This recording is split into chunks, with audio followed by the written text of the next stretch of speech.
Oke, nah kita akan berbicara soal pasca kampus. Kenapa sih pasca kampus harus kita bicarakan? Oke, next. Ana.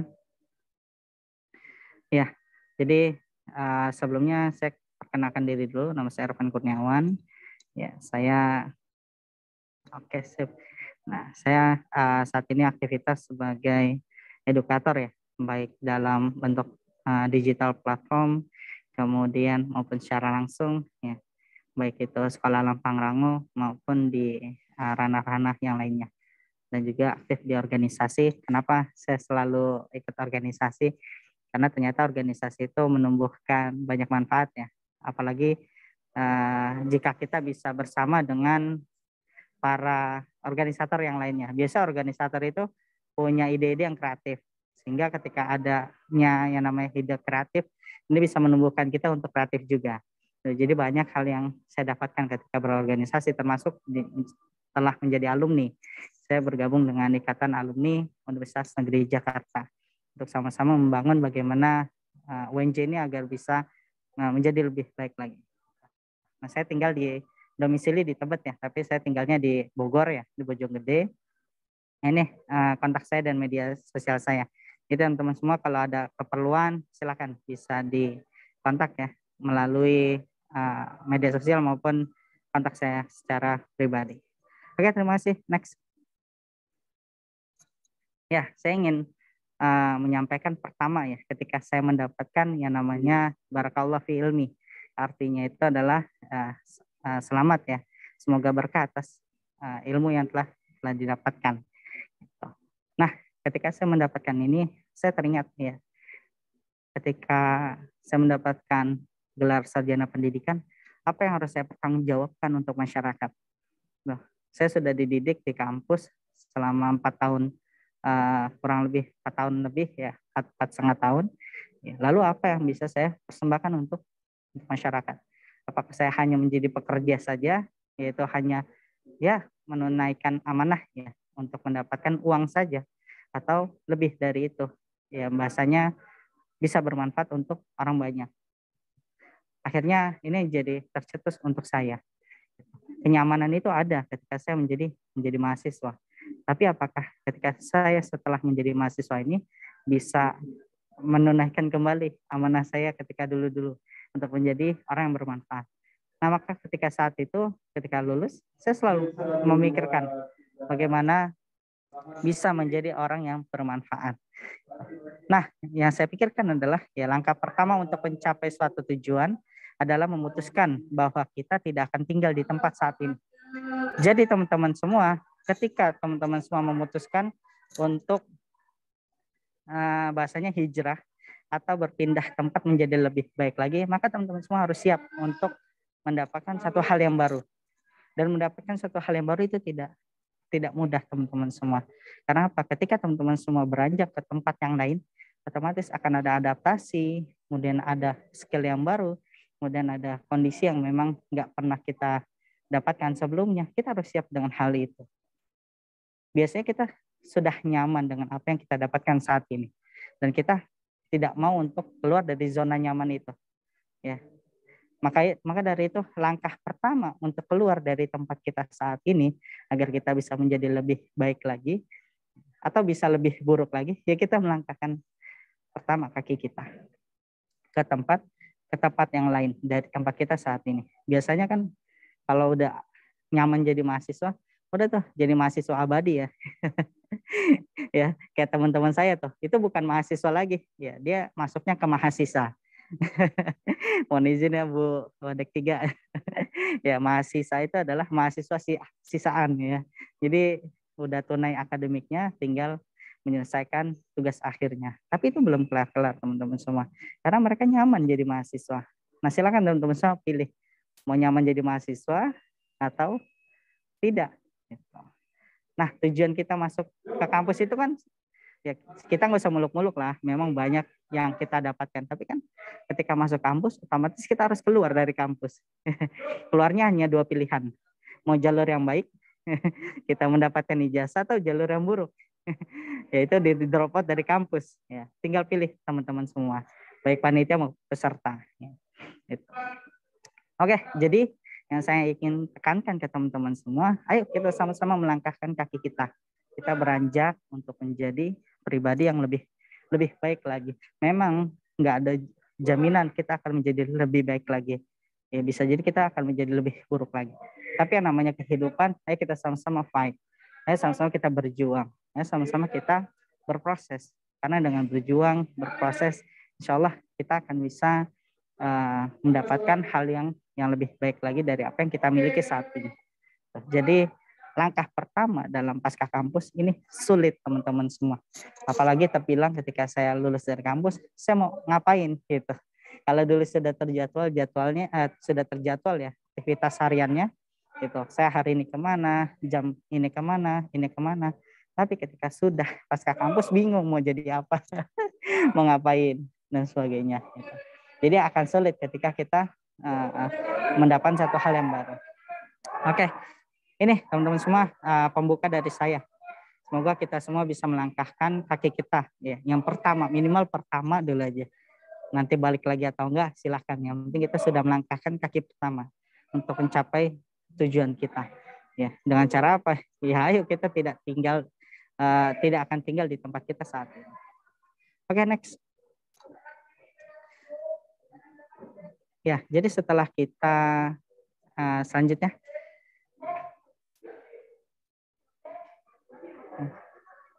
jadi setelah kita mendapatkan ada kendala kali ya, trouble dari, oke, sip. Nah, jadi setelah kita melangkahkan kaki kita, saya akan menceritakan dulu nih, bagaimana risalah perjalanan saya dari awal hingga saat ini ya, gitu. Jadi ketika pertama kali melangkahkan kaki saya untuk menuju pasca kampus, saya akan menjadi seperti apa? Ya, cita-cita saya itu ketika dulu ya sampai saat ini, saya ingin menjadi Menteri Pendidikan. Otomatis ketika menjadi Menteri Pendidikan, apa yang harus saya persiapkan? Gitu. Jadi banyak hal yang harus saya persiapkan. Ketika melangkahkan kaki pertama, ketika lulus, saya jalin relasi. Relasi ini penting teman-teman semua. Karena apa? Relasi ini selain selain mendatangkan rezeki, kemudian jodoh ya, ya bisa jadi jodoh ya. Ketika kita menjalin relasi, kemudian panjang umur, ya karena kita bisa berinteraksi dengan yang lain juga. Nah, jadi itu 3 hal itu, ya rezeki, jodoh, sama memperpanjangkan umur kita, ya, untuk menjalin relasi. Maka ketika saya menjalin relasi ini, alhamdulillah teman-teman semua. Saya ketika lulus itu sebelum sambil menunggu ijazah ya saya itu jalin relasi dengan berbagai macam hal. Kemudian juga saya suka dengan ranah-ranah sosial. Akhirnya saya fokus ya di yatim peradaban gitu, membina para anak-anak yatim, kemudian mengelola para pemuda ya yang ada di rusun dan masyarakat.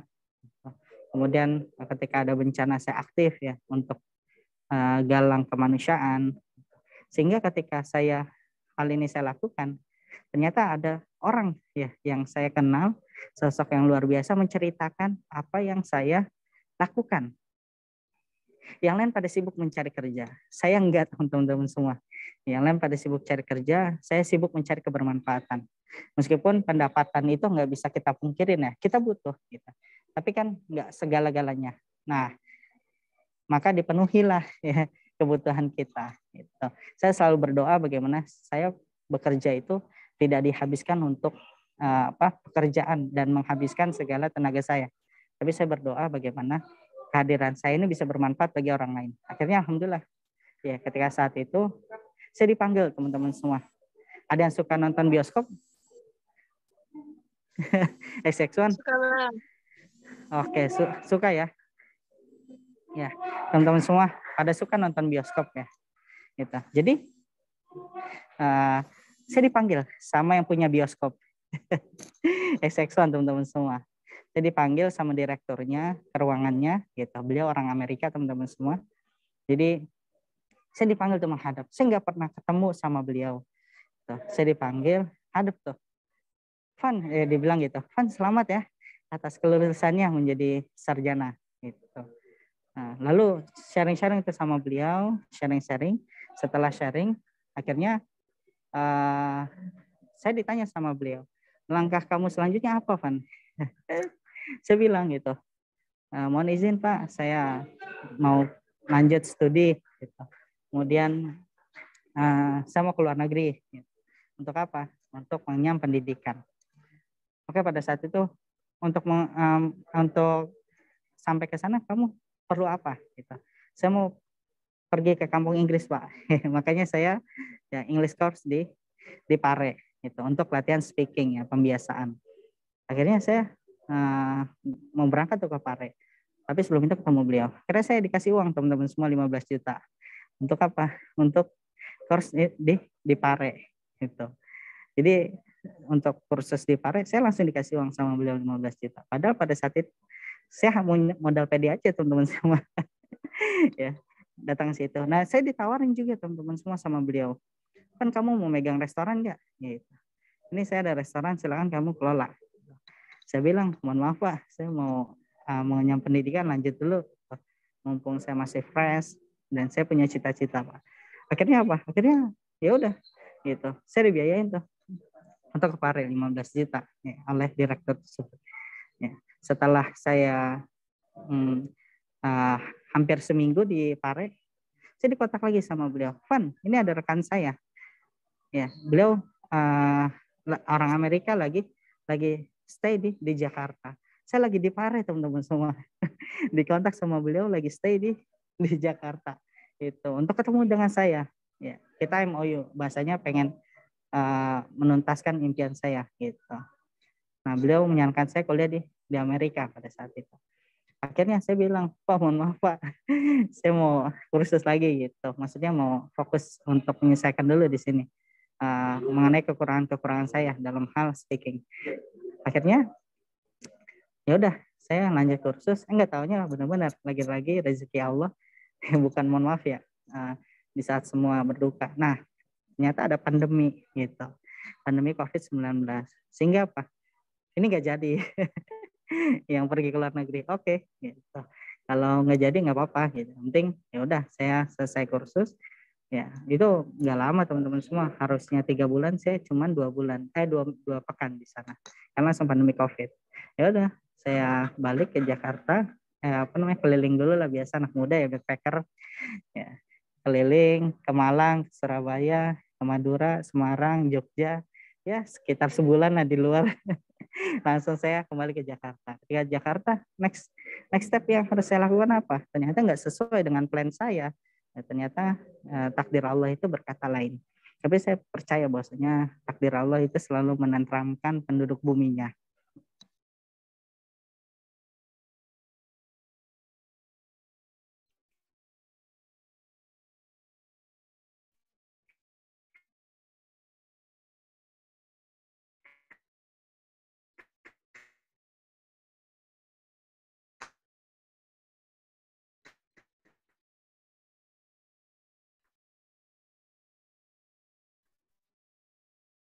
Mungkin Bang Ervan sedang berkendala sinyal ya.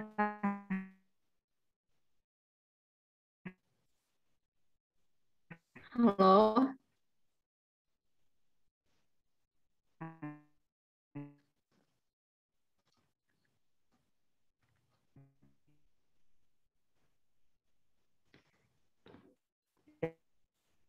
Iya, Bang Ervan.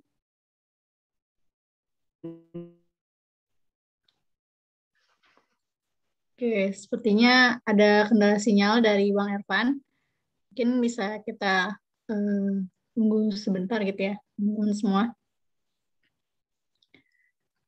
Oke, jadi di sini nanti akan ada Bang Ervan juga akan menjelaskan tentang bagaimana kita cara meningkatkan soft skill kita sebelum pada akhirnya kita bisa terjun di luar kampus yang sebelumnya kita udah pernah dapatkan selama di kampus. Oke, apakah Bang Ervan sudah terhubung kembali?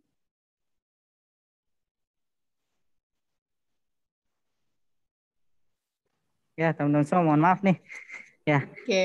saya lanjut ya. Terima kasih. Jadi ketika saya diuji dengan Allah ya, bahasanya next, maksudnya ketika saya diuji dengan Allah, saya sudah merencanakan yang terbaik, tapi Allah berkata lain, otomatis, saya nggak boleh kalah nih. Ya, artinya saya harus menuntaskan mimpi saya, meskipun akan banyak rintangan yang akan saya hadapi. Dan ini adalah rintangan pertama yang saya dapatkan, ya, dengan musibah pandemi untuk melanjutkan pasca kampus. Ya, akhirnya saya dapatkan ujian itu, teman-teman semua. Dan saya coba untuk bagaimana berpikir tetap fokus untuk mencapai tujuan saya. Akhirnya saya fokus tuh teman semua. Oke, saya ingin lanjut studi. Ya, akhirnya kuliah di luar juga sulit kan, kondisi lagi pandemi, kemana-mana lagi sulit. Akhirnya ya udah, saya lanjut di pasca UNJ. Saya daftar teman-teman di pasca UNJ. Alhamdulillah saya dapat beasiswa, meskipun beasiswanya dari direktur Access One itu, teman-teman semua. Makanya kalau saya nonton gratis. Ya, jadi saya mengajak teman-teman saya untuk nonton bioskop. Ya, saya punya tiket khusus gratis. Jadi kalau teman-teman semua pengen nonton bioskop, bilang aja saya nanti. Saya kasih tiketnya. Ya. Oke, teman-teman semua, akhirnya saya lanjut studi di Pasca, jurusan manajemen pendidikan. Gitu. Dan saya untuk feedback ke Access One itu nggak ada, teman-teman semua. Karena kita satu visi. Ya, beliau menemui saya cuma karena satu, teman-teman semua. Karena saya sama beliau visinya sama, yaitu bermanfaat untuk orang lain. Ya, artinya saya suka sosial, beliau suka sosial. Jadi kita klop, teman-teman semua. Dan uniknya itu, ya saya ketemu sama beliau tuh bukan minta, Pak, saya ini suka sosial, Anda suka sosial gitu. Enggak gitu, enggak gitu teman-teman semua. Tapi saya apa? Saya dikenalkan oleh rekan saya yang lain. Ya, ternyata ini aktivitas saya. Dan ternyata beliau sangat interested dengan saya, sangat tertarik dengan apa yang saya lakukan. Sehingga apa? Sehingga beliau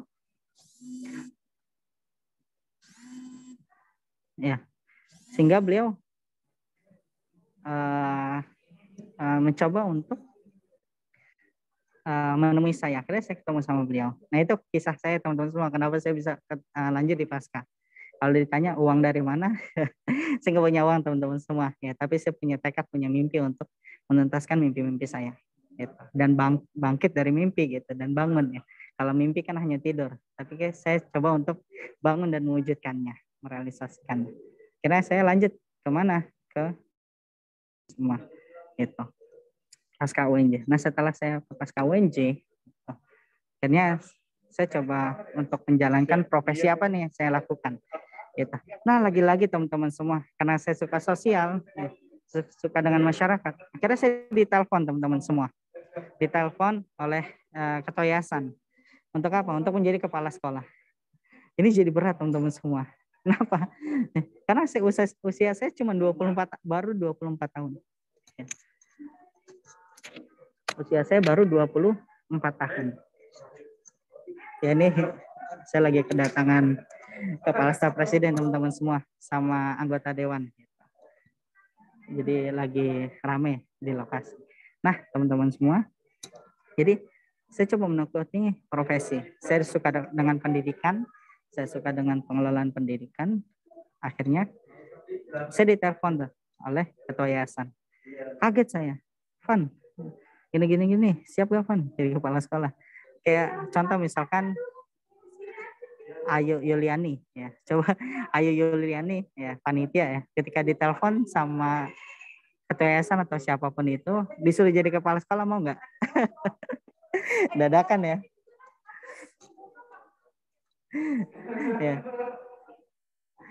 Pasti sulit ya, berat ya. Tapi ini jadi tantangan. Oh, oke. Memang amanah ini berat. Tapi saya coba untuk menjalankan itu. Kenapa? Ya, salah satu cita-cita saya adalah demikian. Akhirnya saya terima, teman-teman semua, setelah pertimbangan selama seminggu, gitu. Saya terima. Gitu. Akhirnya saya jadi kepala sekolah, teman-teman semua. Gitu. Dan saat ini sedang mengelola dan membangun sama teman-teman yang lain dengan konsep yang berbeda. Nah, ini terkait dengan profesi, teman-teman semua, dan pengalaman. Tapi saya terus berorganisasi lagi-lagi. Nah, ini ditemukan dengan hobi saya di ranah sosial untuk bermanfaat bagi masyarakat. Gitu. Saya ditemui profesi, lanjut studi pasca, English course in Pare, kemudian jalin relasi. Ini ditemui semua oleh sosial yang saya lakukan. Gitu. Kemudian setelah profesi dan pengalaman, akhirnya saya menekuni dengan dunia riset, teman-teman semua. Dengan dunia riset, ya, saya banyak dihubungi oleh dosen ya, dosen, kemudian rekan-rekan sejawat di pasca gitu. Untuk apa? Ayo sama-sama kan kita riset ke masyarakat. Gitu. Lagi-lagi di riset ini dipertemukan dengan apa? Dengan dunia sosial, teman-teman semua. Itu akhirnya saya riset mengenai dunia sosial. Nah, setelah riset yang saya lakukan adalah konsistensi dan selesaikan apa yang sudah dimulai. Saya sekarang lagi tesis, teman-teman semua mohon doanya biar lancar gitu. Karena kan lagi-lagi kita itu masuk ke kampus otomatis harus keluar. Keluar itu udah pasti, tapi jalannya dua ya. Mau jalur yang baik atau jalur yang dipaksakan. Yang dipaksakan kan kayak DO gitu, drop out ya dan lain-lain. Dan saya nggak mau jadi mahasiswa. Saya mau jadi mahasiswa gitu. Jadi mahasiswanya nanti tuntas sudah purna, akhirnya jadi magister semua. Nah, ini yang saya lakukan risalah perjalanan dari awal lulus sampai saya saat ini, teman-teman semua. Gitu. Jadi itu risalahnya. Ya, jadi kalau ada yang ditanyakan nanti kita bisa sharing lagi. Dan ini saya persingkat teman-teman semua. Karena apa? Karena terlalu panjang ya. Yang saya jalani itu cukup ya 1,5 tahun. Tapi saya sharing hanya ya sekitar 1 jam ya. Jadi nggak lama teman-teman semua. Gitu. Next. Ya. Nah itu risalah perjalanan saya. Kemudian teman-teman semua, saya ingin katakan di sini setelah melalui risalah perjalanan saya, ternyata tiada kesusahan yang kekal, tiada kegembiraan yang abadi, tiada kefakiran yang lama, tiada kemakmuran yang lestari. Maka bergerak dan belajarlah. Kalau teman-teman takut untuk melangkah, untuk hijrah dari tempat saat ini, maka teman-teman semua tidak akan pernah mendapatkan hal yang baru. Dan ketika teman-teman semua menentukan stay di tempat saat ini dan gak akan pergi kemana-mana, dan ingatlah teman-teman semua, tidak ada yang namanya kemakmuran yang lestari. Artinya apa? Kemakmuran itu akan hilang, teman-teman semua. Ya, kalau teman-teman semua stay, untuk apa? Dapat jaminan kehidupan sampai teman-teman semua meninggal, itu nggak ada yang lestari, teman-teman semua, sampai ke generasi setelah teman-teman semua. Ya. Maka teman-teman semua, kita tanamkan bahwasanya, ayo kita bergerak, ayo kita belajar.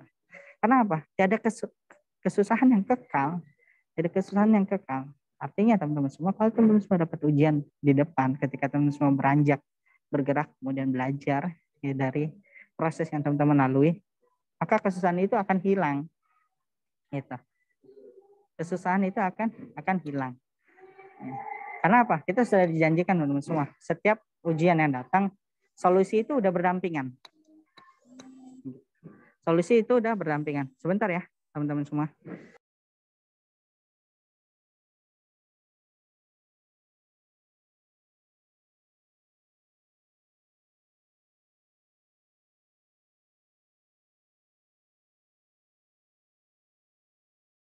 Oke, kita sambil nunggu Bang Irfan, yang ada keperluan terlebih dahulu.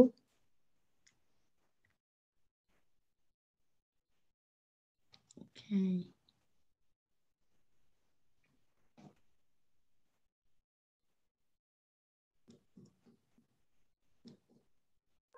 Oke, teman-teman semua. Jadi itu yang saya ingin tekankan ke teman-teman semua.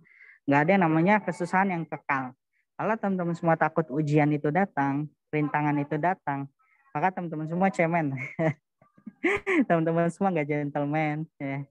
Jadi ayo kita hadapi kesusahan itu. Dan kita yakini bahwasanya nggak ada kesusahan yang kekal. Ya. Tidak ada kegembiraan yang abadi. Gitu. Jadi ayo kita bergerak dan ayo kita belajar. Dan kita semua rasai ya, semua hal sedih, hal senang, hal gembira, kemudian hal-hal yang fakir dan lain. Ayo kita semua hadapi itu. Next. Oke. Di sini ya salah satu tokoh bilang gitu. Tokoh terpintar menurut saya. Bahkan sejak usia muda dia bisa mencapai yang namanya sesuatu yang nggak bisa dicapai di zamannya pada saat itu. Beliau bilang seperti ini teman-teman semua. Jika kita berhenti untuk bergerak dan belajar, maka bersiaplah menghadapi kebodohan di masa mendatang. Ya, terlebih lagi dengan era saat ini yang memang sangat dinamis akan kehidupan. Maka teman-teman semua, kalau teman-teman semua berhenti untuk bergerak, kemudian berhenti untuk belajar, maka siaplah untuk menghadapi kebodohan di masa mendatang. Kita bisa cek ya yang sebelum-sebelumnya gitu. Ijazah yang butuhin apa? SMP, kemudian naik lagi SMA atau SMK. Sekarang S1. Ya S1 udah terasa seperti SMP atau SMK ya. Atau SMA gitu. Sekarang S1 ya udah banyak tuh yang gelar S1 gitu. Maka kita belajar lagi gitu untuk di S2 sampai S3 dan seterusnya.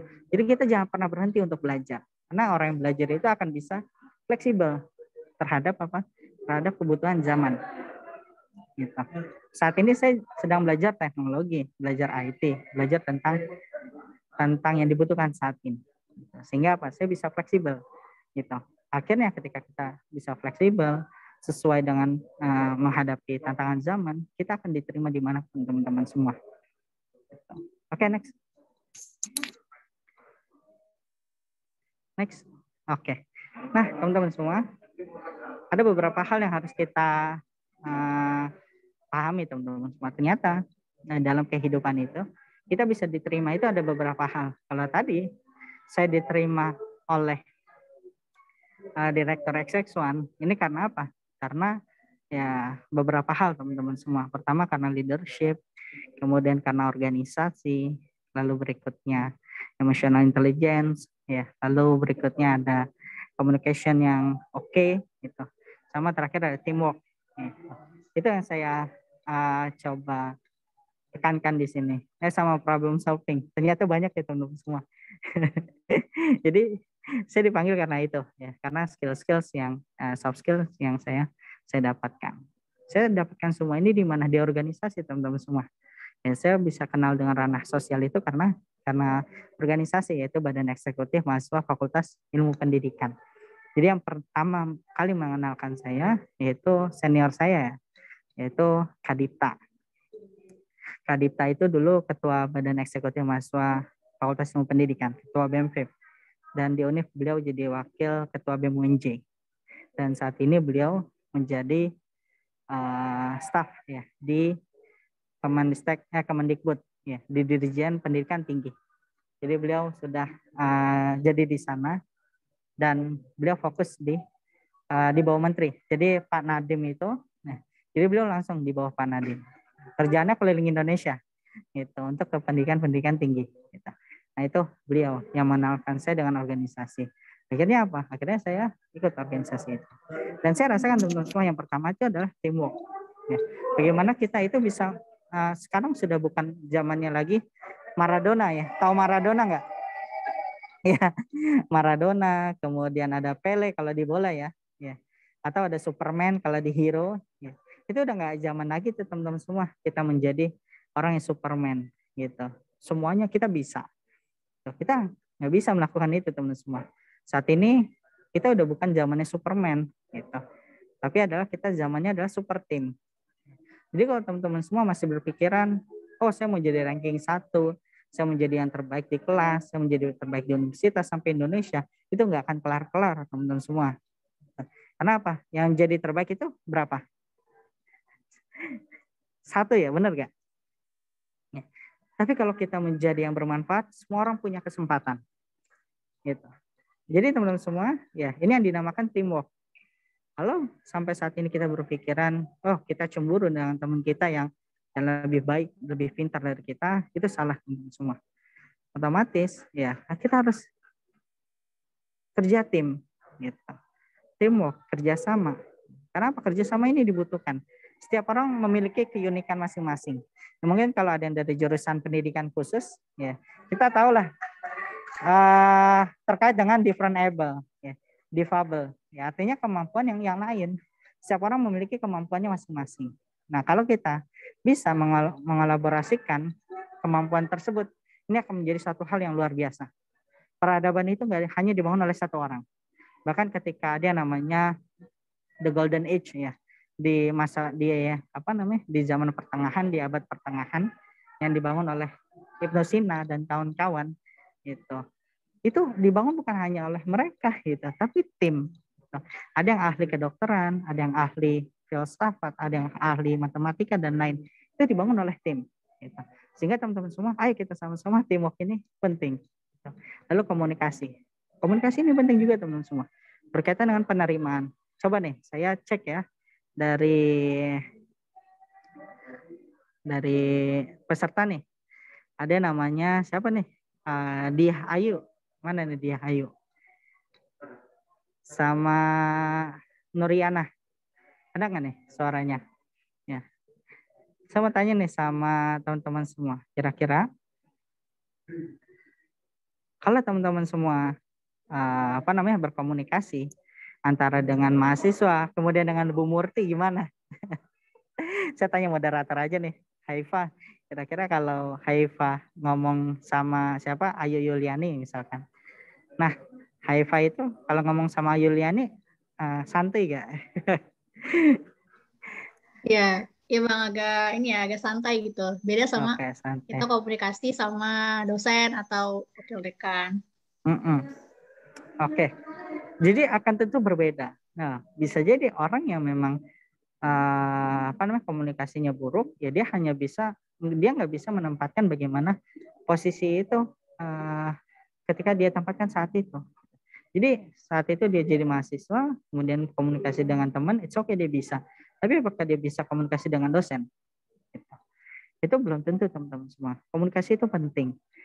Saya dihadapkan dengan bertemu dengan para anggota dewan, gitu. Barusan dengan kepala staf presiden. Komunikasinya sama nggak sama saya dengan Haifa? Beda pasti ya. Beda teman-teman semua. Jadi itu yang harus kita tanamkan. Komunikasi itu berbeda, gitu. Orang yang cerdas komunikasi, yaitu luar biasa teman-teman semua, akan diterima di banyak kalangan.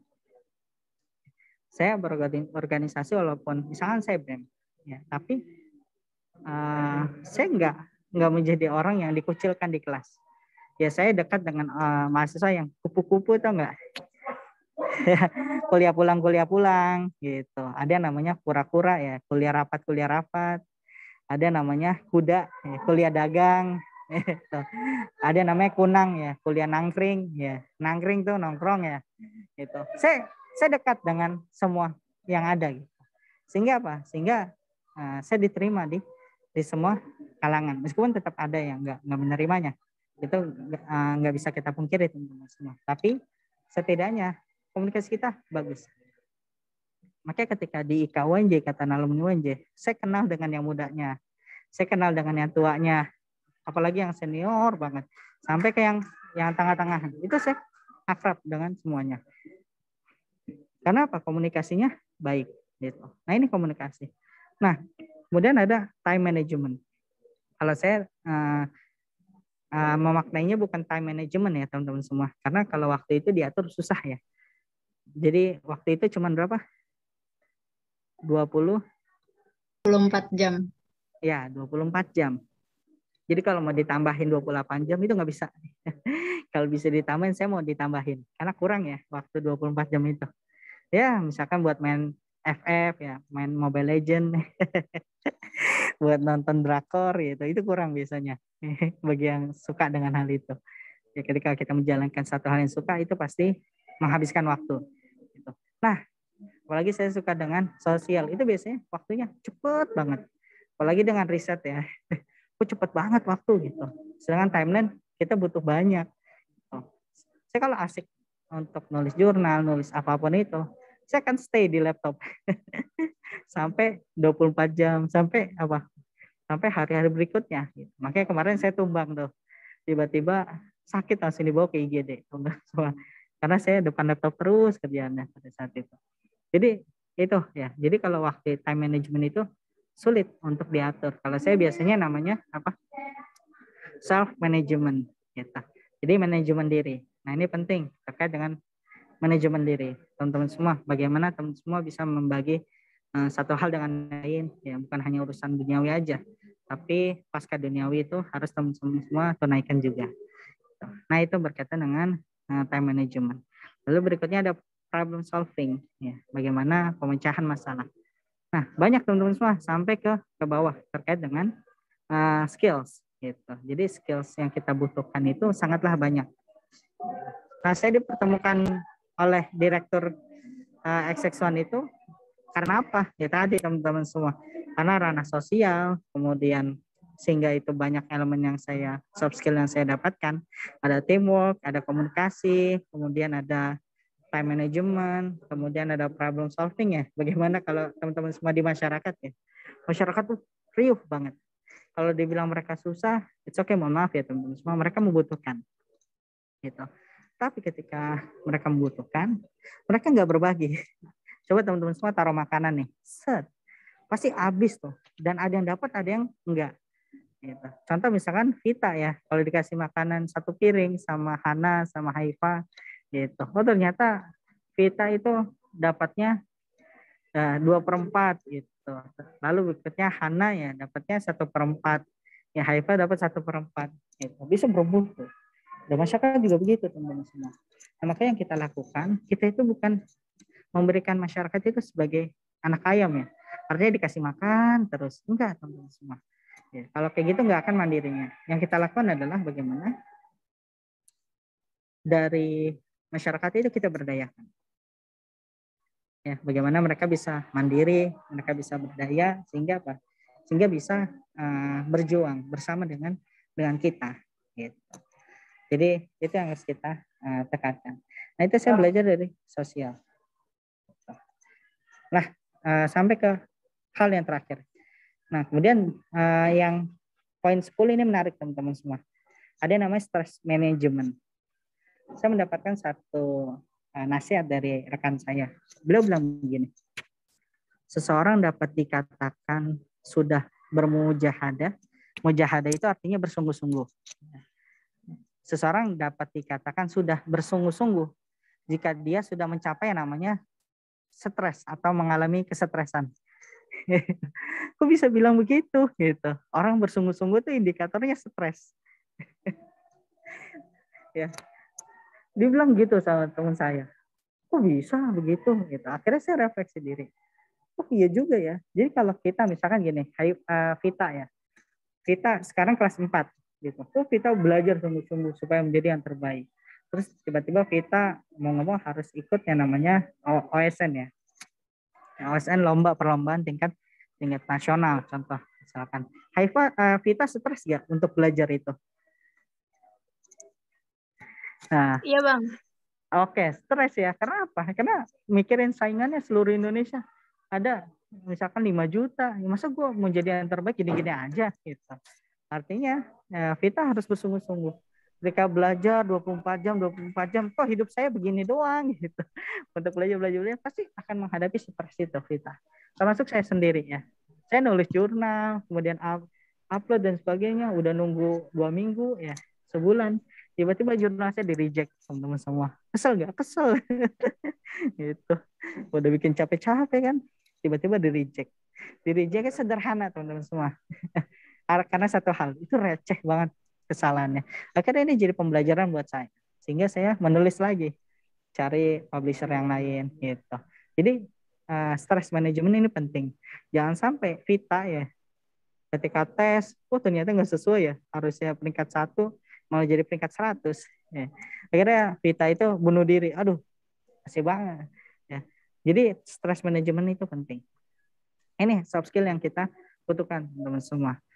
Ketika saya dipanggil sama direktur XX1, ya itu bukan karena saya pintar dalam hal jurusan saya pendidikan khusus, gitu. Bukan teman-teman semua. Tapi saya dipanggil karena apa? Karena tadi ya berkaitan dengan sosial ya. Sehingga terkait dengan soft skill yang saya dapatkan itu banyak ya. Saya dipanggil oleh ketua yayasan untuk jadi kepala sekolah itu bukan karena saya pintar dalam pendidikan gitu. Tapi karena apa? Karena tadi ada namanya leadership, kemudian ada namanya teamwork, komunikasi, itu yang saya dapatkan sehingga saya dipercaya untuk menjadi kepala sekolah di usia paling muda. Oke, itu ya teman-teman semua. Ada anggota dewan di sebelah saya. Beliau ketua komisi 2 DPR RI. Baru datang. Ya, next.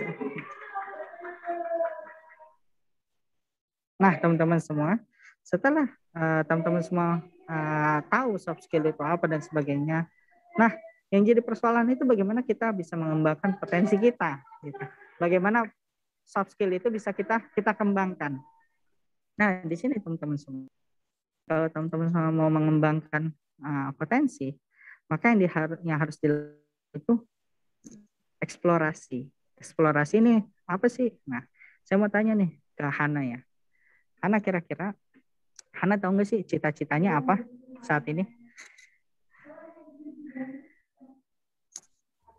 Masih agak beberapa sih, belum satu banget. Oke, nggak apa-apa Hana gitu.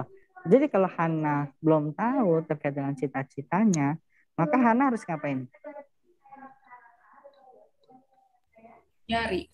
Oke. Nah, yang disebut dengan eksplorasi itu adalah kita mencari teman-teman semua. Gitu. Jangan sampai kita kayak dulu ya, pas SD, pas TK, kamu cita-cita jadi apa? Jadi polisi, jadi dokter, gitu. Jadi guru, gitu. Itu oke masalah nggak? Enggak, gitu. Tapi kan dia nggak tahu ternyata profesi itu banyak. Gitu. Kemampuan itu banyak, ya. Soft skill itu banyak. Sehingga yang perlu kita lakukan adalah kita eksplorasi, cari tahu dulu, gitu. Apa aja sih adanya, gitu. Nah, akhirnya yang pertama yang kita lakukan adalah eksplorasi. Kemudian setelah eksplorasi kita dapat informasi, gitu. Udah cukup nggak? Belum, gitu. Belum cukup. Yang kita lakukan adalah kita menentukan dulu nggak? Enggak juga teman semua, belum. Gitu. Yang kita lakukan adalah diskusi, ya. Diskusi dengan siapa? Dengan teman-teman kita, dengan para yang sudah ahli ya di bidangnya. Saya punya cerita teman-teman semua. Ya bagaimana rekan saya beliau, termasuk beliau pengurus yatim peradaban, beliau itu lulus S1 lama teman-teman semua, yaitu uh, sekitar 6 tahun ya, 5,5 tahun lah. Beliau orang cerdas, beliau orangnya cerdas. Tapi apa? Tapi beliau itu ya mungkin nasib ya, dia bisa lulus 5,5 tahun, lebih lama dari saya. Gitu. Nah, ketika beliau beliau ingin melanjutkan studi ya karena saya sudah S1, udah lulus S1 dan saya udah S2 dan bahkan selangnya beda 1 tahun ya sama saya gitu. Saya udah sampai semester 3 ya. Beliau baru merintis tuh karirnya. Akhirnya beliau ngelamar tuh pekerjaan di mana di lab school teman-teman semua. Akhirnya beliau itu sudah sampai tahap terakhir gitu. Kemudian beliau mendaftar beasiswa namanya PMDSU gitu. Ya, intinya gelar diperuntukkan untuk mahasiswa sarjana unggulan. Artinya dia itu dapat beasiswa untuk S2 S3 gitu. Jadi untuk menempuh jalur S2 S3 beliau hanya tempuh jalur 4 tahun gitu. Jadi gelarnya itu tadi nanti nggak ada magister, dia langsung doktor. Jadi kalau semua jalur biasa ya bahasanya fast tracking lah ya. Kalau di Dufan ya. Nah, jadi ada jalur cepat tuh. Nah, beliau salah satu ya nama itu. Kalau saya jalur biasa ya S2 itu S2 2 tahun. S3 beragam tuh. Paling cepat ya bisa 3,5 atau 4 tahun. Itu paling lama ya bisa dan 7 tahun. Jadi panjang, bahkan dosen saya sampai nggak lulus gitu karena S3 susah banget. Itu kan lama tuh. Kalau kita taruh normalnya aja 2 tahun sama 4 tahun, kita 6 tahun.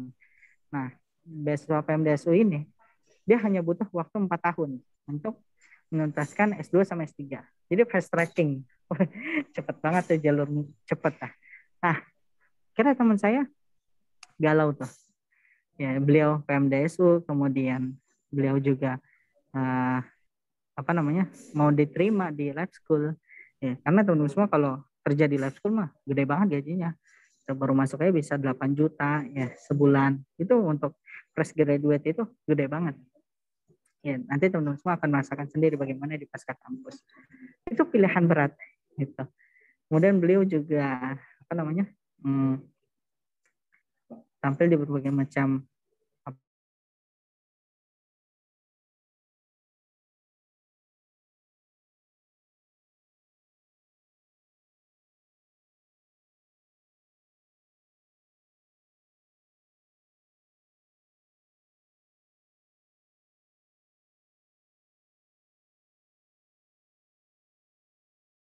Ya, jadi beliau itu galau ceritanya. Nah, beliau nanya ke saya, Van, lu gimana caranya dapat beasiswa? Dan lu gimana caranya hidup bisa sampai saat ini? Saya sharing gitu. Saya bilang, bahasanya bro atau sis lah. Bro, gue bisa kayak gini gue juga nggak tahu. Gitu. Gue dipanggil sama ini karena apa? Karena ya gue suka sama ranah sosial gitu. Dan gue nggak pernah bilang kalau gue suka dengan ini gitu. Artinya saya melakukan kebaikan itu bukan karena untuk diketahui oleh orang lain gitu. Tapi untuk ya memang saya ingin jadi orang bermanfaat, berguna gitu, bernilai gitu. Saya bilang gitu. Sehingga saya ya ini takdir kali ya, saya ditemukan dengan itu. Coba lu amalkan itu. Akhirnya dia mengamalkan itu. Beliau aktif di Yatim Peradaban, kemudian beliau memberikan beasiswa ya untuk para lulusan SMA maupun SMK agar bisa sampai ke perguruan tinggi ya untuk anak-anak yatim gitu. Akhirnya dia memberikan beasiswa itu sambil berjalan ya, kemudian tiba-tiba di tengah ya, akhirnya dia diskusi tuh sama jaringan-jaringan yang ada. Dia diskusi dengan mahasiswa kampus lain dan sebagainya sehingga dia dapat pertimbangan. Oke, akhirnya dia tetap menetapkan di UPI gitu. Jurusan Pendidikan Matematika. Nah, dia menetapkan di sana. Dan dia berani banget teman-teman semua. Dia menolak dia diterima sebagai guru di lab school. Dia menolak itu. Akhirnya ketika sudah ditolak, dia fokus ke PMDSU. Akhirnya dia dapat beasiswa PMDSU. Lulusnya lama teman-teman semua 5,5 tahun. Tapi dengan 5,5 tahun ternyata dia lebih cepat dari saya. Kalau untuk dapat gelar S3 misalnya contoh. Karena apa? Karena lagi-lagi yang bermain di sini bukan hanya nalar kita teman-teman semua, tapi yang menciptakan kita. Bagaimana mereka menguji, bagaimana Allah menguji kita supaya kita bisa nggak nih gitu untuk tetap berbagi pada yang lain. Akhirnya beliau sekarang lagi kuliah ya S2 S3 ya. Jadi kalau beliau bisa menghadapi rintangannya, ya beliau akan langsung dapat gelar dokter dalam waktu 4 tahun. Itu fast tracking teman-teman semua. Jadi diskusi ini penting. Dia bisa keterima itu karena dia diskusi sama dosen ini, dosen sana dan sebagainya. Akhirnya dia memutuskan. Gitu. Jadi setelah diskusi itu adalah teman-teman semua memutuskan untuk fokus kemana. Nah, beliau itu memilih fokus untuk apa? Untuk ya udah dia ngambil UPI, akhirnya dia keterima. Ya, jadi seperti itu teman-teman semua menentukan fokus. Kemudian yang berikutnya ini dia aspek dulu. Mengikuti pembelajaran. Jadi setelah teman-teman semua fokus, ayo kita sama-sama kembangin. Sering orang yang sebelumnya jadi ketua BEM, gitu. Orang yang sebelumnya jadi Mapres, orang yang sebelumnya menjadi, misalkan tadi ya, moderator kita kan gelarnya banyak tuh. Perlombaannya menangnya banyak tuh. Biasanya orang-orang kayak gitu udah nggak mau belajar lagi. Udah bosen, saya udah dapetin ini, dan bosen gitu, nggak mau ikutin pembelajaran lagi. Nah ini yang tadi saya bilang, kalau kita berhenti buat belajar, ya kita siap untuk menghadapi kebodohan. Kita tidak akan diterima di masa mendatang. Dan kita tidak akan diterima oleh generasi saat ini juga. Jadi teman-teman semua, ayo kita sama-sama belajar terus. Nah, lalu berikutnya, aktif berorganisasi. Ya, jadi aktif berorganisasi ini penting. Ya, saya bisa dipanggil oleh Direktur XX1 itu bukan karena saya ini anak dewan gitu, anak siapa gitu. Ya karena aktif berorganisasi. Tiba-tiba relasi saya di organisasi menyampaikan, oh ada orang seperti ini. Gitu. Sehingga saya dipanggil. Nah, kemudian teman-teman semua aktif berorganisasi ini juga penting. Saya saat ini alhamdulillah di S2 gitu. Selain dari Direktur XX1 itu, saya coba jejaring tuh dengan organisasi yang ada. Akhirnya dapat info teman-teman semua. Ya, beasiswa dari Ristek ya. Dari Ristek ya. Satu lagi dari BRIN gitu. Akhirnya saya dapat dua-duanya teman-teman semua. Beasiswa itu untuk menempuh S2. Lumayan teman-teman semua, nominalnya setara dengan saya kuliah di S2 ya, dari awal sampai akhir gitu. Nah, itu terkait dengan aktif berorganisasi. Gitu. Jadi habis itu udah yang saya lakukan adalah konsistensi. Setelah saya dapatkan semuanya, ya kalau saya nggak bisa konsisten, nggak bisa menuntaskan, sama aja bohong dong. Gitu. Maka dari itu jangan sampai jadi mahasiswa ya. Tapi tetaplah jadi mahasiswa dan sampai tuntas. Oke. Jadi itu yang saya lakukan teman-teman semua, eksplorasi, diskusi, fokus, kemudian ayo terus belajar, kemudian berorganisasi, yang terakhir adalah konsisten. Gitu. Oke, next.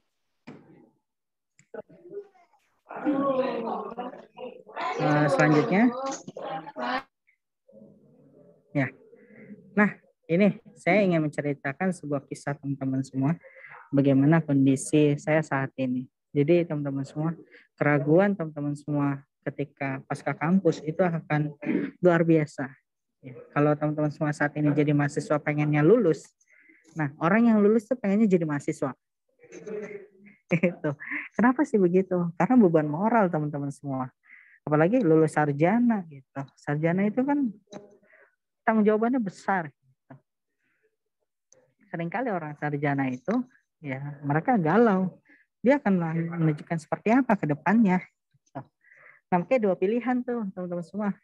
Mau pergi beranjak untuk jadi yang lebih baik atau jadi yang buruk gitu. Biasanya tuh kalau teman-teman semua lihat di gedung G ya. Lagi-lagi ada Bu Murti nggak ya? Ya. Jadi saya bongkar aja ya. Semoga Bu Murti ini ya. Jadi di gedung G itu kenapa banyak senior-senior gitu yang masih aktif di sekretariat. Ya, kenapa banyak senior yang aktif di sekretariat gitu. Bahkan udah sampai bahasa gini, sekarang teman-teman semua angkatan berapa? Haifa angkatan berapa? 2019. Oke, Haifa 2019. Itu kalau di gedung G itu ada yang angkatan 2010 masih ada di gedung G itu. Terus angkatan 2010 ke bawah gitu. Artinya misal 2005 itu masih ada di gedung G. Gitu. Ya, artinya ini enggak kontraproduktif. Gitu.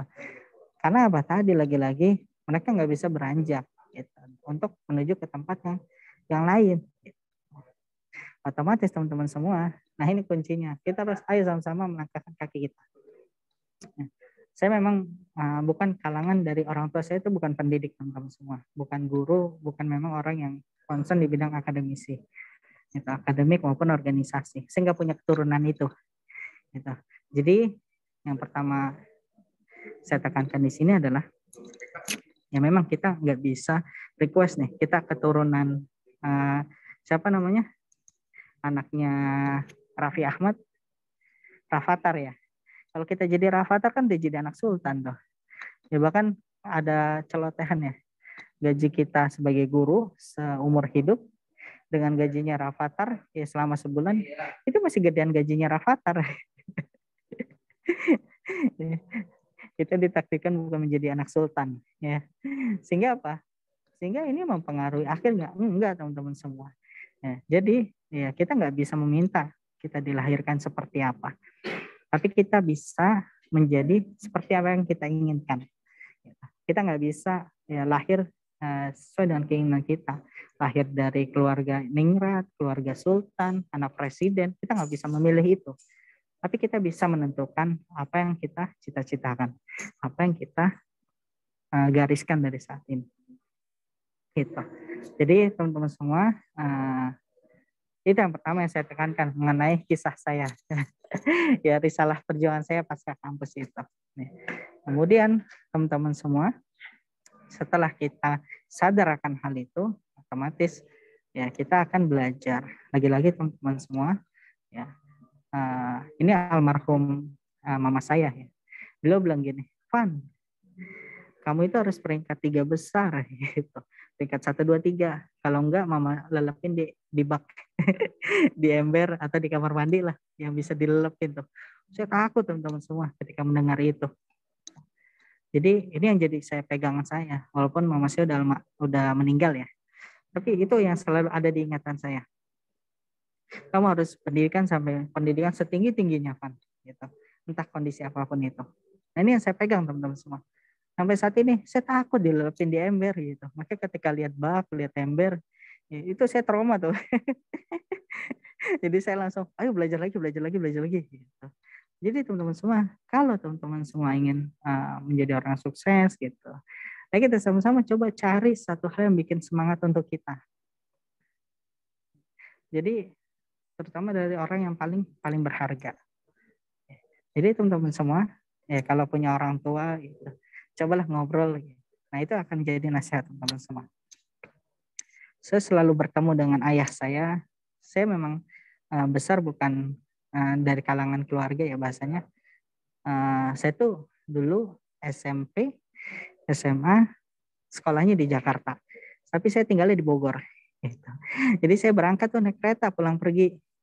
Berangkat jam 4, pulang jam maghrib ya. Orang yang lain mah berangkat pagi kan. Ya. Misalkan jam 6 gitu. Saya udah berangkat jam 4. Baru pulang sampai rumah maghrib, isya, itu sering banget. Dan yang lain udah nyampe rumah sore. Gitu. Nah, di sini teman-teman semua hanya satu tekad nih. Ya. Gitu. Ya, dari orang paling berharga untuk kita. Gitu. Saya biasanya mengamalkan ini. Saya akan berbakti kepada orang tua yaitu mama saya gitu. Jadi apapun yang diminta oleh mama saya akan selalu penuhi gitu. Jadi tugas kita kepada mama kita atau ibu kita itu adalah kita berbakti. Nah, tapi kalau ke ayah kita atau bapak kita atau dedi kita, ya, maka yang kita lakukan adalah kita minta doa gitu. Jadi kalau ke ibu kita berbakti, kalau ke ayah kita minta doa. Maka karena ayah saya masih hidup, gitu, saya selalu bilang, kenapa gitu, aku gak mau mandi? Pak, gitu, Bapak ya, kalau saya manggilnya Bapak. Pak, mohon doanya ya. Ya, Arfan lagi ngikutin kegiatan ini, seleksi itu, gitu. Saya selalu minta doa seperti itu, teman-teman semua. Tiba-tiba benar dapat. Oh, saya meyakini bahwasanya ini memang benar gitu. Terkait dengan ya kita harus minta doa kepada orang tua kita, khususnya kepada ayah kita. Karena apa? Kondisi kita hari ini bukan semata-mata 100% atas jerih payah kita sendiri, bukan. Tapi jerih payah banyak orang. Ya Hana bisa jadi mahasiswa S1, ya saat ini bukan karena Hana pintar gitu, tapi karena guru SD, guru SMP, guru SMA, belum lagi orang tua ya selalu mendampingi dari SD sampai SMA gitu. Banyak yang sudah kita susahkan gitu, apalagi ke ayah ya minta duit jajan gitu. Jadi banyak yang sudah kita korbankan. Otomatis yang kedua harus kita ingatkan adalah ya ayo kita punya motivasi, kita harus punya orang yang menjadi penyemangat kita, itu orang tua kita gitu. Jadi setelah teman-teman semua sudah dengan orang tua dan sebagainya, ya tinggal teman-teman semua bagaimana melaksanakan satu hal yang menjadi cita-cita teman-teman semua. Ya, kalau kata Bung Karno itu, ya ayo kita bermimpi setinggi langit, ya. Ayo kita bercita-cita setinggi langit, agar ketika kita jatuh, kita akan jatuh di antara bintang-bintang yang ada. Ya. Jadi kalau teman-teman semua cita-citanya hanya sampai, misalkan ya, cita-citanya sampai Ancol, tuh, tingginya sampai ke ke tornado ya, atau ke ke Halilintar ya di wahana-wahana di wahana Dufan ya, itu terlalu rendah teman-teman semua. Jadi kita harus cita-cita setinggi langit. Ketika kita nggak sampai, setidaknya 2 atau 3 tingkat di bawahnya gitu. Nah itu berkaitan dengan kisah ya, bagaimana saya menekuni hal ini teman semua, hingga saya menjadi kepala sekolah, lalu tetap melanjutkan studi untuk terus belajar gitu. Kemudian bagaimana kebutuhan pribadi mengenai uang dan lain itu juga tetap tercukupi dan terpenuhi. Oke, next. Ya, terakhir dari saya, kenyataan hari ini adalah perbuatan di masa lalu. Ya, perbuatan hari ini adalah kenyataan di masa mendatang. Jadi teman-teman semua, kalau teman-teman semua hari ini mendapatkan apapun yang teman-teman semua raih, maka ini adalah buah hasil dari perbuatan di masa lalu kita. Lalu ketika teman-teman semua punya impian, gitu, maka lakukanlah yang terbaik saat ini. Sehingga apa? Kenyataan di masa mendatang ini adalah perlakuan dari teman-teman semua saat ini. maka jangan salahkan di masa mendatang teman-teman semua tidak menjadi seperti apa yang teman-teman inginkan, karena perbuatan teman-teman saat ini nggak mencerminkan untuk kenyataan di masa mendatang. Sehingga kenyataan hari ini adalah perbuatan di masa lalu, perbuatan hari ini adalah kenyataan di masa mendatang. Ini jadi pegangan kita semua teman-teman semua. Agar apa? Agar kita bisa sukses di pasca kampus. Oke, next. Paling itu aja dari saya. Terima kasih, selebihnya kita diskusi teman-teman semua. Nah, kalau ada kekurangan, ya kita akan diskusikan saat ini. Dan kalau teman-teman semua ingin menyampaikan pendapat, gagasan, dan lain, itu dipersilakan teman-teman semua. Kita sama-sama untuk memberikan yang terbaik. Oke, paling itu aja dari saya. Saya kembalikan ke moderator yang luar biasa. Saya minder kalau ketemu moderator ini, gitu. Ketika melihat CV-nya, udah sampai internasional gitu. Dulu saya baru bisa hasil terbaik saya di nasional itu juara 2 lomba karya tulis ilmiah nasional gitu, karena saya kalah sama UGM. Jadi lawannya UGM berat banget, iya gitu. Karena lagi-lagi ya udah akhirnya ya itu capaian saya. Tapi saya terus belajar sampai saat ini. Paling itu. Terima kasih Haifah, ya semangat terus ya. Silakan Haifah. Oke, terima kasih kepada Bang Arfan atas materinya.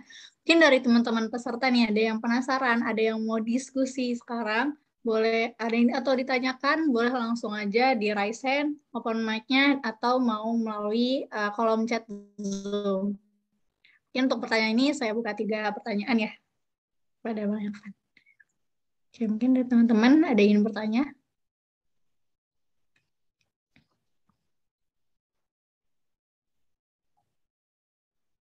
Oke. Mungkin ini kali ya Bang, aku mau sharing-sharing gitu ke Bang Ervan. Kan setelah soft skill yang kita pelajarin sebelumnya gitu di selama di kampus itu kan bakal berguna banget di luar kampus. Tapi gimana sih Bang kalau misalnya seandainya nih aku kan ada beberapa skill yang aku masih perlu aku dalamin gitu ya, masih perlu aku pelajarin lagi. Saat di luar kampus itu bisa nggak sih Bang kita soft skill ini tuh yang awalnya kita ngerasa kita minder, kita ngerasa ini tuh kayaknya kurang banget deh, kayaknya nggak percaya banget di selama di luar kampus ini bakal berkembang gitu. Nah itu kira-kira gimana tuh Bang? Untuk kita menghadapinya? Ya lagi-lagi gini teman-teman semua. Memang ini salah satu kemampuan ya, namanya problem solving gitu. Jadi kalau dia belum selesai dengan urusan dirinya sendiri, dia akan susah untuk menyelesaikan urusan yang lain. Nah, makanya ini salah satu soft skill, bagaimana mereka bisa problem solving, memecahkan masalah, khususnya dengan masalah dirinya sendiri. Jadi salah satu kemampuan yang harus dikuasai terlebih dahulu adalah masalah dirinya sendiri. Gitu.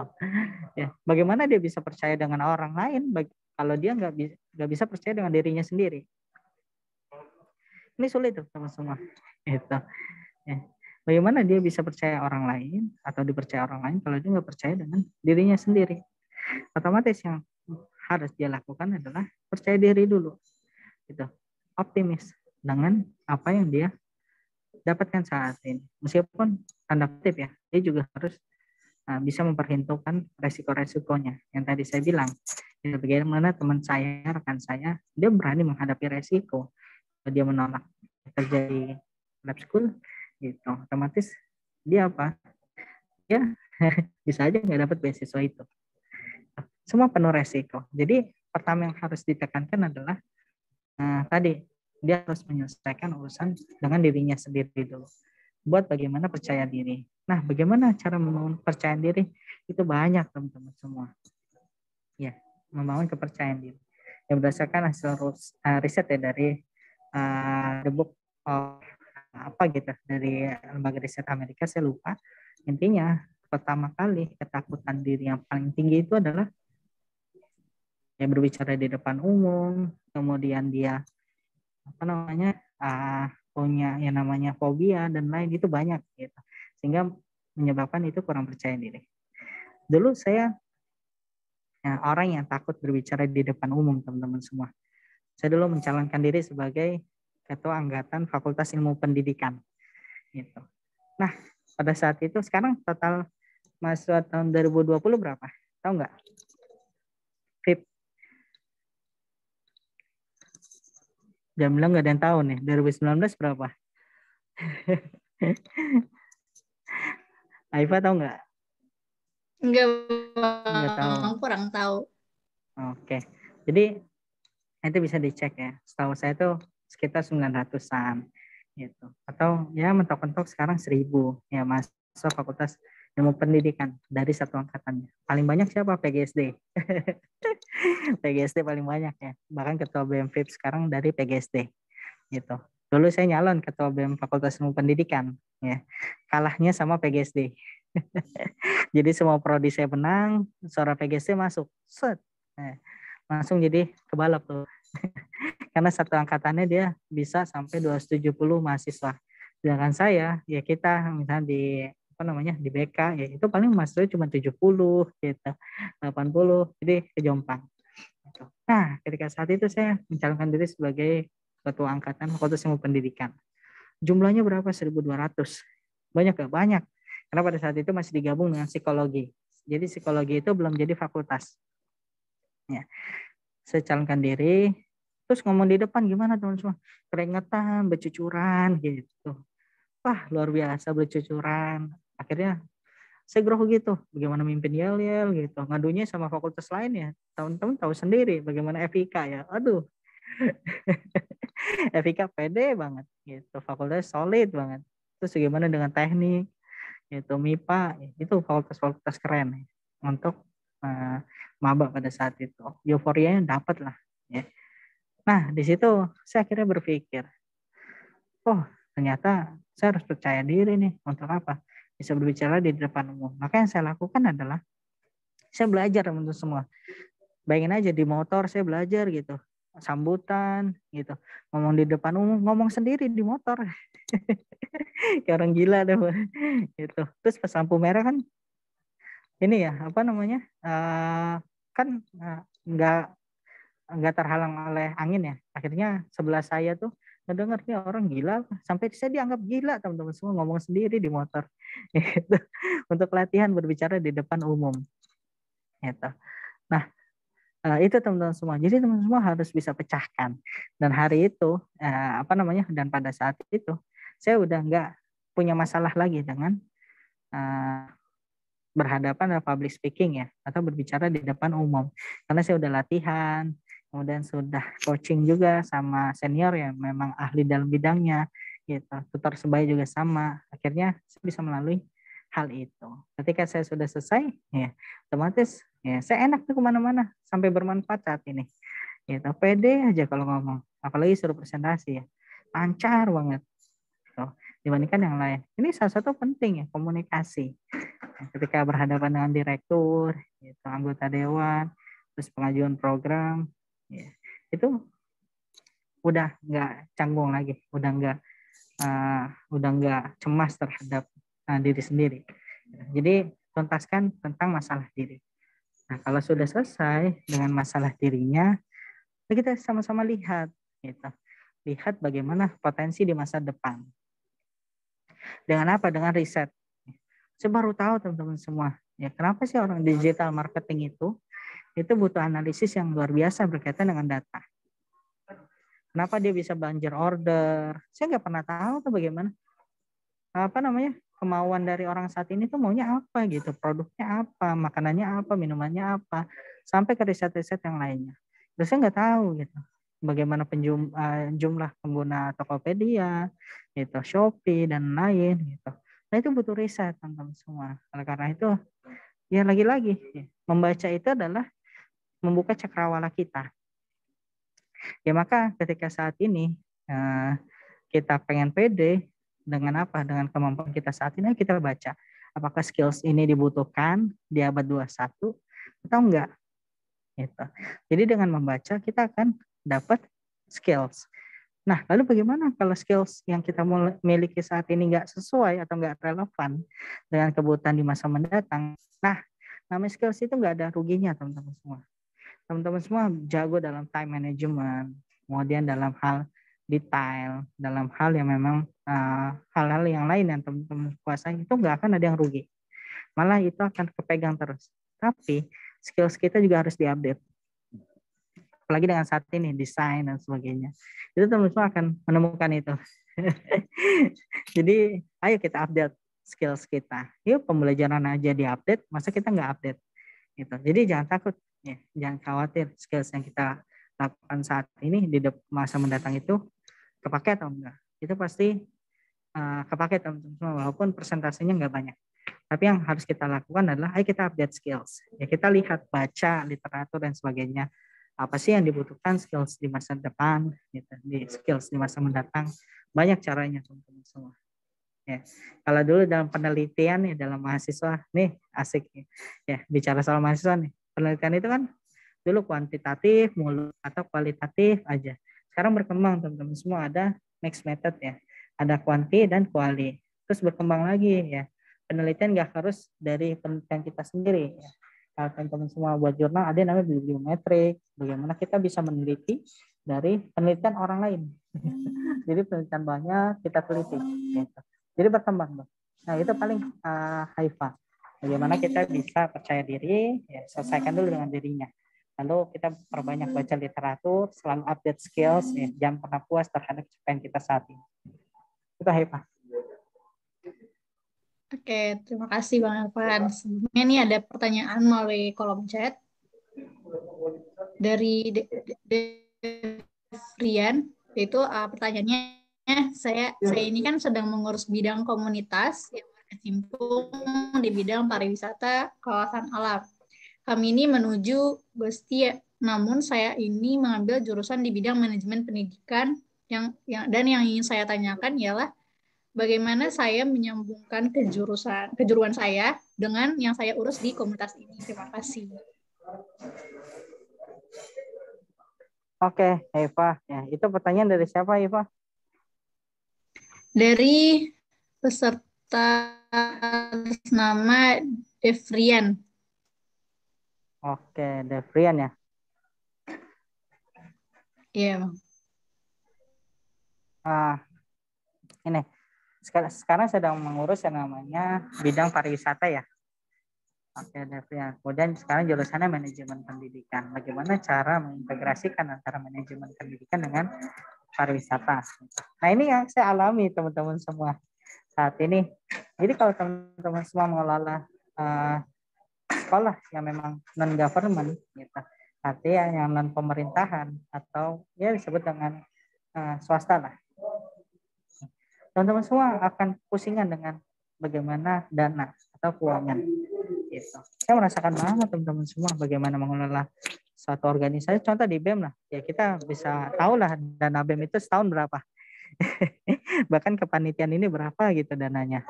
Teman-teman semua bisa cek. Pasti kan nggak akan cukup kan dana yang dikasih oleh misalkan oleh dekanat. Apa? Enggak, tadi suaranya tidak terdengar. Oh oke. Udah terdengar belum?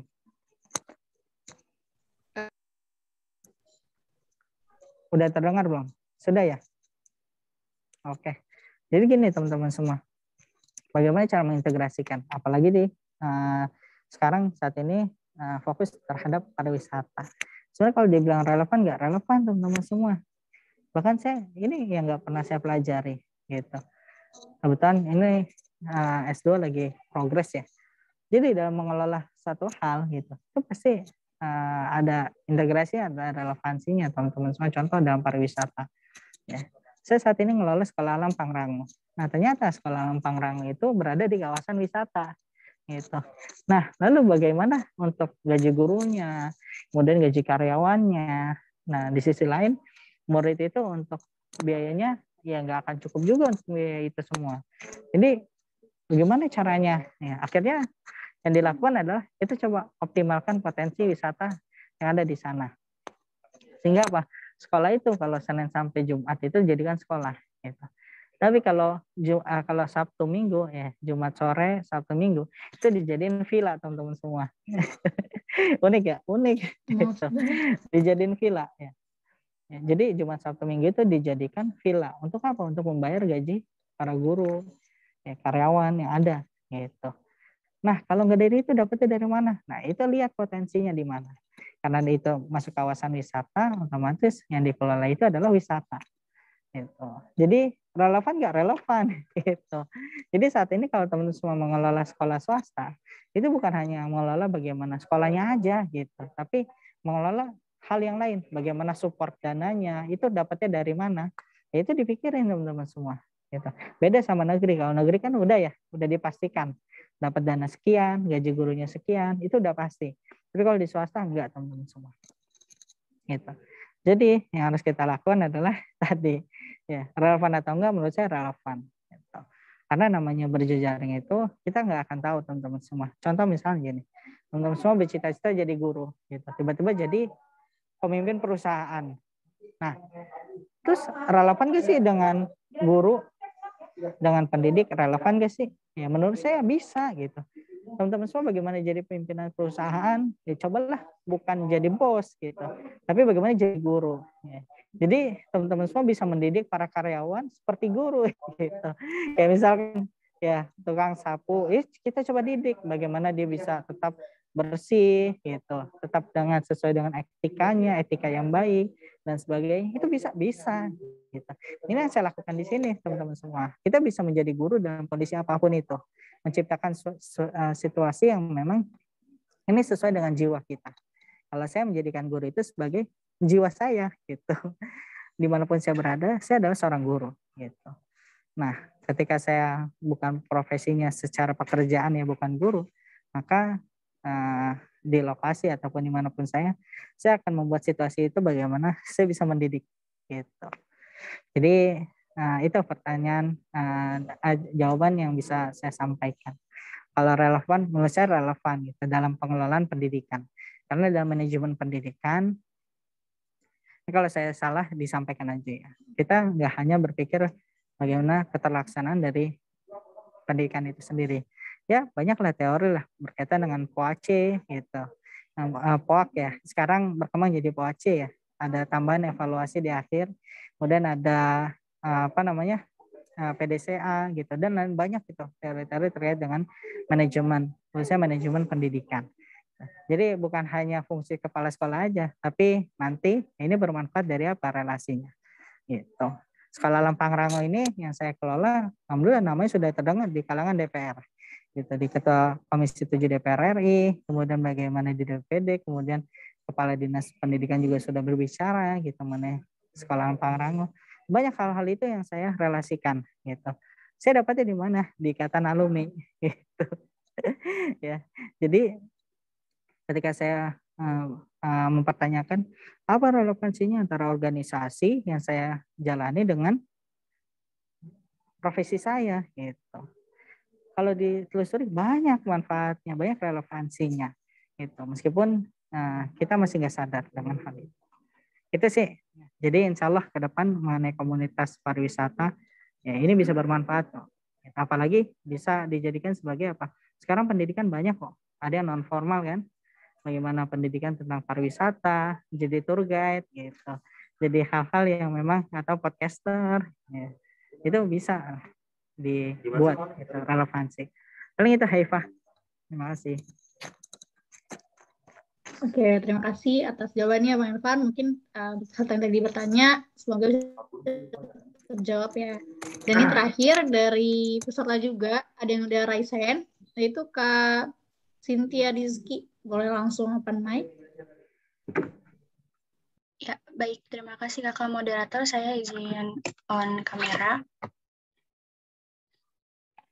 Terima kasih Kak Irfan sebelumnya sudah menyampaikan materi yang sangat menarik.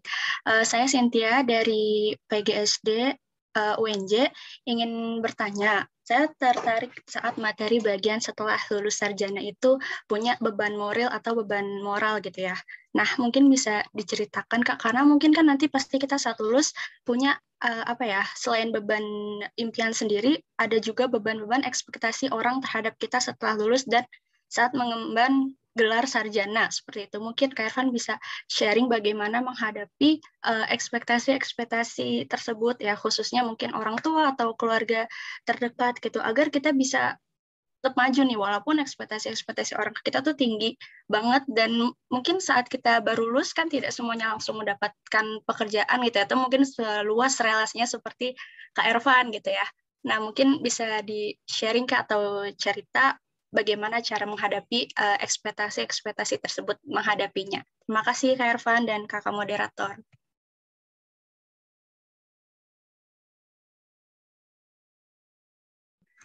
Gimana Hipan? Langsung dijawab aja nih ya. Oke. Terima kasih buat Cynthia atas pertanyaannya luar biasa. Ini yang saya dapatkan dulu Cynthia. Gitu. Jadi dulu ketika saya lulus SMA, saya itu menjadi ranking 1 paralel se-IPS di SMA Negeri 43 Jakarta. Gitu. Jadi saya mendapatkan itu sehingga beban moral ya kalau saya nggak melanjutkan studi di ke jenjang lebih tinggi lagi. Dan nasihat dari almarhumah mama saya gitu. Nah, tapi berbeda prinsip dengan ayah saya. Gitu.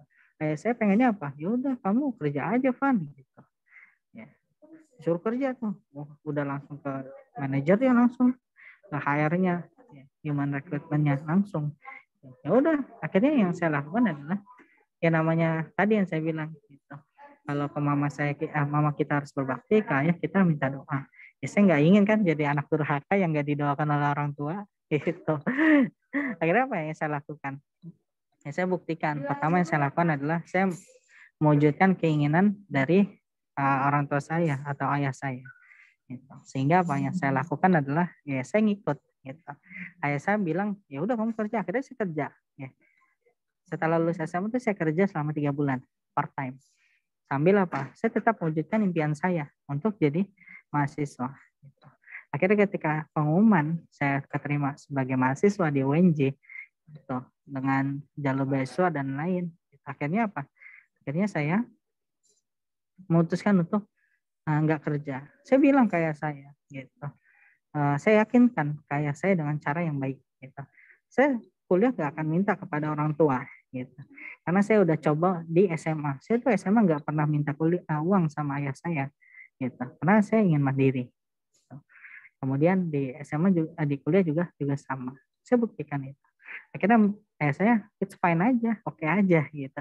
Dulunya maksa buat kerja, tapi sekarang udah nggak maksa lagi. Lalu sampai selesai S1, saya lanjut lagi kuliah S2. Yang saya lakukan adalah minta doa ke orang tua saya. Nah, jadi untuk menghadapi orang tua, sepintar-pintar apapun kita, maka kita nggak boleh membentak orang tua kita. Yang pertama. Yang kedua, kalau orang tua punya ekspektasi tinggi, itu wajar teman-teman semua. Karena orang tua bisa memberikan yang bisa menginginkan anaknya menjadi yang terbaik. Gitu. Tapi teman-teman semua punya impian. Maka bahasanya kalau memang ekspektasi tinggi dari orang tua, tapi teman-teman punya impian, gitu, maka bisa kolaborasikan itu. Buatlah orang tua percaya terhadap impian teman-teman semua. Bagaimana caranya? Coba teman-teman semua penuhi. Ya. Bagaimana berbakti dengan orang tua.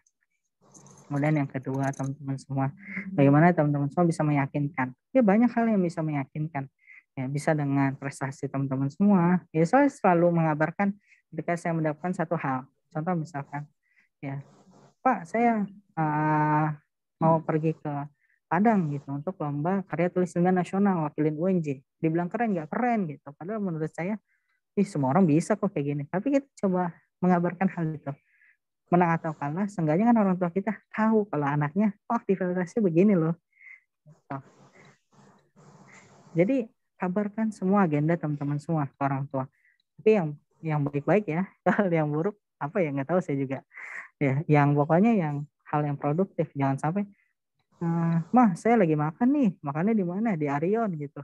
Sampai makan di Arionnya dikabarin gitu. Jadi hal-hal yang produktif dan substantif gitu yang dikasihkan atau yang dikabari ke orang tua. Jadi yakinkan ke orang tua dengan cara apapun teman-teman semua pasti lebih tahu. Kalau saya cara yang saya lakukan adalah saya ikuti apa yang orang tua saya inginkan. Gitu. Tapi yang memang realistis ya. Kalau teman-teman orang tuanya punya ekspektasi tinggi, maka yakinkan bahwasanya ini saya punya cita-cita seperti ini. Gitu. Buktikan dengan bagaimana teman-teman bisa produktif terhadap agenda saat ini. Bisa jadi teman-teman semua apa yang sudah direncanakan orang tua itu lebih baik daripada rencana kita. Karena apa? Orang tua punya sejuta pengalaman. Gitu. Tapi ingat teman-teman semua, kita punya impian dan kita juga punya sejuta pengetahuan. Jadi pengalaman tanpa pengetahuan itu hanya sia-sia. Tapi pengetahuan itu tanpa kerja nyata itu hanya seperti tong kosong bunyi nyaringnya. Jadi ini bisa di link and match gitu. Pengalaman orang tua itu berharga dan pengetahuan itu juga berharga. Jadi harus diseimbangkan. Gitu. Nggak sepenuhnya apa yang kita inginkan salah. Tapi bagaimana kita menyampaikan ke orang tua. Kalau orang tua dulu itu biasanya dia ingin anaknya jadi karyawan, ya, anaknya ingin jadi pegawai tetap, anaknya ingin jadi PNS, gitu, anaknya ingin jadi direktur. Tapi justru anaknya pengen jadi orang yang traveler, gitu, traveling kemanapun, keliling dunia, kan nggak jelas ya. Atau mau ngapain ya, jadi YouTuber atau podcaster dan lain, gitu. Memang profesi itu sekarang udah berkembang pesat teman-teman, semua banyak hal. Nah, jadi itu harus diyakinkan pada orang tua, karena orang tua itu nggak mengalami hal itu, gitu. Misalnya di sini ada cita-cita jadi YouTuber, tapi orang tua kan nggak tahu YouTuber dulu nggak ada, gitu. Nah, ketika nggak ada dalam pengalaman dia akan ragu, gitu. Dia akan ragu. Makanya teman-teman semua, ayo kita yakinkan orang tua kita dan kita raih doa, kemudian kita raih bagaimana agar orang tua kita bisa support ke kita, minimal melalui doa-doanya, karena doa-doanya itu akan selalu menguatkan kita untuk mencapai tujuan kita. Itu kalau dari saya, Cynthia. Itu kalau ada yang mau ditanggapi silakan Cynthia. Ya, baik, cukup menjawab sekali Kak Irfan atas sharingnya. Terima kasih, Kak.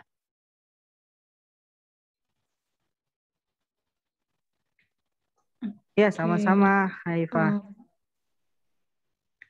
Oke, mungkin untuk ditanya jawab ini sudah selesai ya, Bang. Selanjutnya, saya mungkin akan membacakan sedikit kesimpulan dari yang tadi apa yang sudah Bang Irfan sampaikan sebelumnya. Yang pertama itu, jadi kita harus fokus dengan tujuan apa yang ingin kita capai setelah lulus nanti.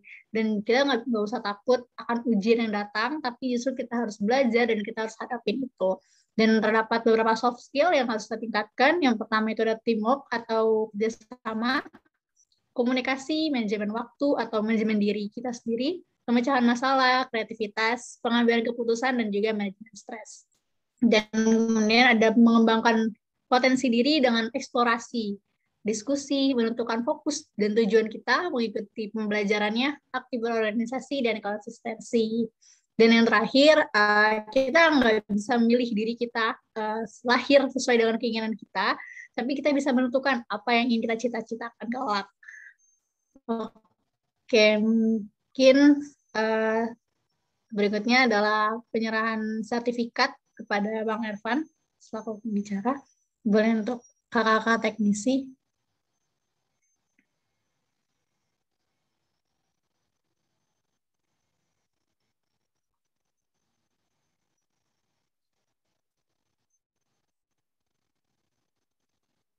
Oke, sertifikat ini diberikan kepada Kak Irfan Kurniawan SPD selaku pembicara dalam kegiatan webinar Pasca Kampus Universitas Negeri Jakarta dengan tema Build Up Your Soft Skill to Become the Future Professional. Ini diselenggarakan pada 30 Oktober 2021 via Zoom Meeting. Dan ditandatangani oleh Ketua Umum BEM-FIP UNJ, yaitu Bang Ridwan, kemudian Ketua Pelaksana, dan Raid Dekan FIP UNJ, yaitu Profesor Dr. Fahru Rozi, MPD.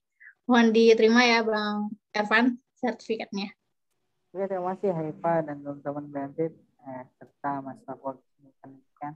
Sukses selalu buat acaranya dan juga jangan lupa kita update terhadap ilmuwan kita, soft skill kita, dan semua hal ya yang harus kita update. Jadi jangan kudet dan jangan lupa belajar. Itu Haifa, Mas. Oke, terima kasih kepada Bang Irfan atas closing statement-nya juga dan penyampaian materinya. Mungkin dari saya, Haifa, pamit undur diri. Kurang lebihnya mohon maaf. Wassalamualaikum warahmatullahi wabarakatuh.